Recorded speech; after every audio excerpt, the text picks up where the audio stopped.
Hello students,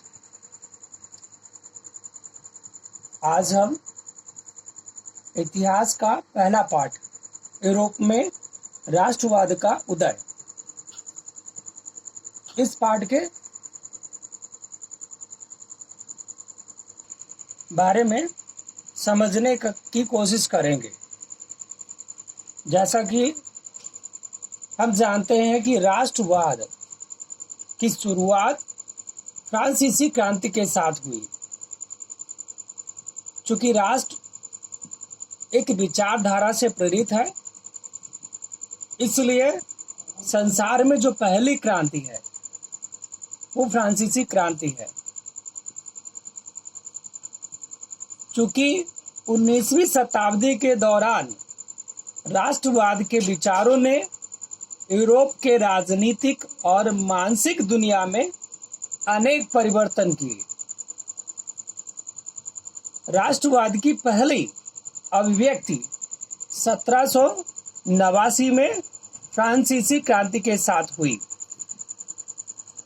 फ्रांसीसी क्रांतिकारियों द्वारा फ्रांसीसी लोगों के बीच सामूहिक पहचान की भावना पैदा करने के लिए उठाए गए कदम, जैसे कि ला पैट्री ला सिटियोन के विचार, मतलब एक दूसरे को सम्मान से पुकारने लगे और उन्होंने नया फ्रांसीसी झंडा स्वीकार किया। इसके अलावा जो संसद थी, संसद भवन, कॉन्स्टिट्यूशन स्टेट जर्नल को चुना गया और उसका नाम बदलकर नेशनल असेंबली रखा। नई वस्तुएं रची गई और शपथ ली गई। केंद्रीकृत प्रशासनिक व्यवस्था प्रणाली स्वीकार की गई। आंतरिक आयात निर्यात शुल्क समाप्त कर दिए गए। भार और माप की एक समान प्रणाली लागू की गई। फ्रांसीसियों को आम लोगों की भाषा बनाई गई। अब इस पाठ को अच्छे से समझने की कोशिश करते हैं।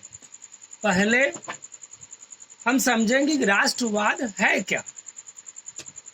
राष्ट्रवाद जो विचारधारा किसी भी राष्ट्र के सदस्यों में एक साझा पहचान को बढ़ावा देती है, उसे राष्ट्रवाद कहते हैं। राष्ट्रवाद की भावनाओं की जड़ें जमाने के लिए कई प्रतीकों का सहारा लिया जाता है, जैसे राष्ट्रीय ध्वज, राष्ट्रीय प्रतीक, राष्ट्रगान आदि। अगर हम उदाहरण के तौर पे देखते हैं तो भारतवर्ष विविधताओं से संपन्न देश है। हमारे उत्तर में जाइए आप तो वहां के लोगों का परिधान, वेशभूषा, खान पान हमारे दक्षिण से बिल्कुल भिन्न है और यही पश्चिम से उत्तर में सेम चीजें हम पाते हैं। लेकिन हमारे राष्ट्रीय त्योहार सभी एक समान है, मतलब राष्ट्र के स्तर पर हम एक हैं। हम भारतीय कहलाते हैं, ना कि गुजराती, ना कि पंजाबी, ना कि तमिल। हम एक विचारधारा से प्रोत हैं। इसलिए यही विचारधारा हमारी राष्ट्रवाद कहलाती है। अब हम देखते हैं कि राष्ट्रवाद का उदय यूरोप में कैसे हुआ। 19वीं सदी के मध्य तक यूरोपीय देशों का रूप वैसा नहीं था जैसा कि आज के समय में है। अलग अलग क्षेत्रों में अलग अलग वंश के लोग राज करते थे। इन इलाकों में राजतंत्र का शासन हुआ करता था और उस समय ऐसे तकनीकी परिवर्तन हुए जिसके कारण समाज में अभूतपूर्व बदलाव पाए गए। समाज में आए इन परिवर्तनों ने लोगों में राष्ट्रवाद की भावना को उत्पन्न किया।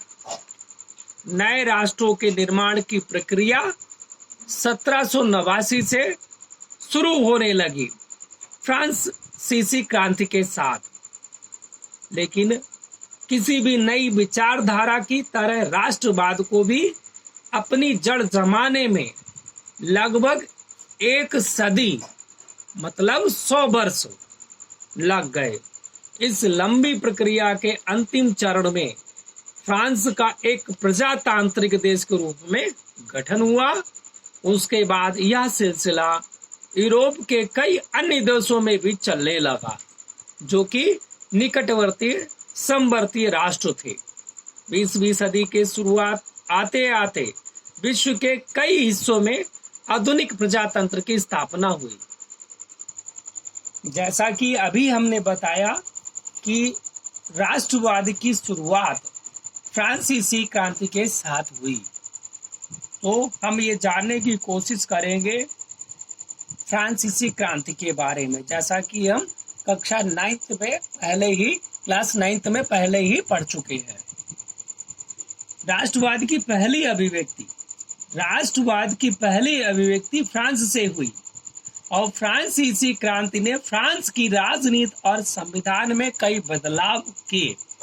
सन 1789 में संस्था का स्थानांतरण राजतंत्र से प्रजातांत्रिक संस्था को हुआ और इस नई संस्था का गठन नागरिकों द्वारा हुआ।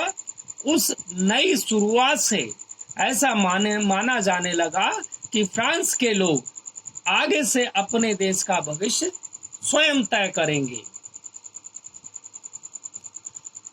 क्रांतिकारियों ने लोगों में एक साझा पहचान की भावना स्थापित करने के लिए बहुत सारे कदम उठाए, जो कि इस प्रकार थे। मतलब एक पितृभूमि और उनके नागरिकों की भावना का प्रचार, जिससे एक ऐसे समाज की अवधारणा को बल मिले जिससे लोगों को संविधान के समान अधिकार प्राप्त थे। राजसी प्रतीक को हटाकर एक नए फ्रांसीसी झंडे का इस्तेमाल किया गया, जो कि तिरंगा था।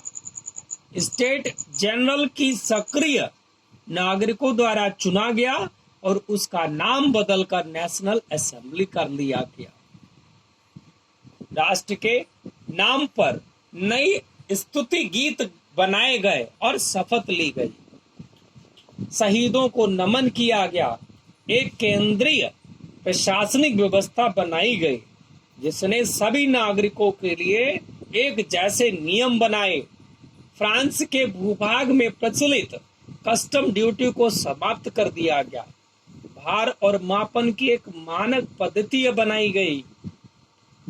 क्षेत्रीय भाषाओं को नेपथ्य में धकेला गया और फ्रेंच भाषा को राष्ट्र की आम भाषा के रूप में बढ़ाया गया। वहां राष्ट्र की स्थापना करना भी फ्रांस के लोगों का मिशन था। फ्रांस में होने वाली सभी गतिविधियों में यूरोप के कई शहरों के लोगों को प्रभावित किया। इन शहरों में शिक्षित मध्य वर्ग के लोग तथा छात्रों द्वारा जैकोबिन क्लब बनाए जाने लगे। इन क्लबों की गतिविधियों ने फ्रांस की सेना द्वारा घुसपैठ का रास्ता साफ कर दिया। 1790 के दशक में फ्रांस की सेना ने हॉलैंड, बेल्जियम, स्विट्जरलैंड और इटली के एक बड़े भूभाग पर घुसपैठ कर ली थी। इस प्रकार फ्रांसीसी सेना ने अन्य देशों में राष्ट्रवाद का प्रचार करने का काम शुरू कर दिया। अब हम नेपोलियन के बारे में जानने की कोशिश करेंगे, जो कि एक सेना का कमांडर था और बाद में फ्रांस का शासक बना। नेपोलियन 1804 से 1815 के बीच फ्रांस का राजा था। अपने दुस्साहसी कदमों के कारण नेपोलियन ने इतिहास में एक अमिट छाप छोड़ी। उसने फ्रांस में प्रजातंत्र को बर्बाद कर दिया और फिर से वहां राजतंत्र की स्थापना की, लेकिन उसने कई ऐसे सुधारवादी कदम उठाए जिनके दूरगामी परिणाम हुए। नेपोलियन ने 1804 में सिविल कोड लागू किया, जिसे नेपोलियन कोड भी कहा जाता है। इस नए सिविल कोड से जन्म के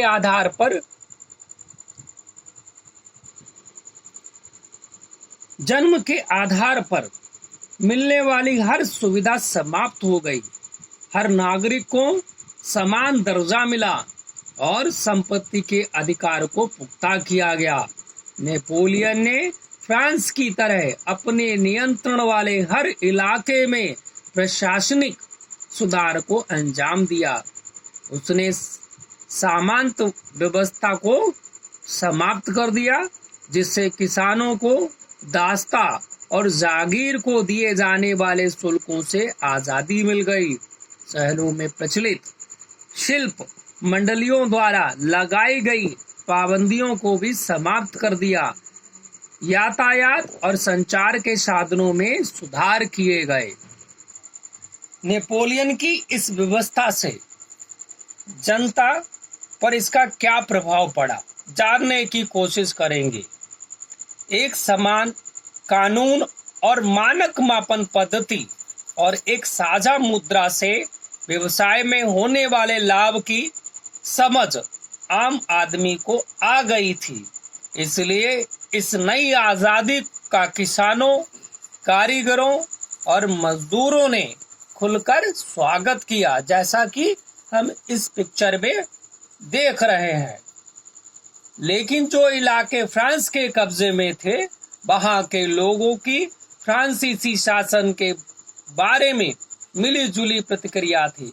शुरू में फ्रांस की सेना को आजादी के दूत रूप में देखा गया, लेकिन जल्दी ही यह भावना बदल गई और लोगों की समझ में आने लगा कि इस नई शासन व्यवस्था से राजनैतिक आजादी की उम्मीद नहीं की जा सकती। टैक्स में भारी बढ़ोतरी और फ्रांस की सेना में जबरदस्ती भर्ती होने के कारण लोगों का शुरुआती जोश जल्दी ही विरोध में बदलने लगा।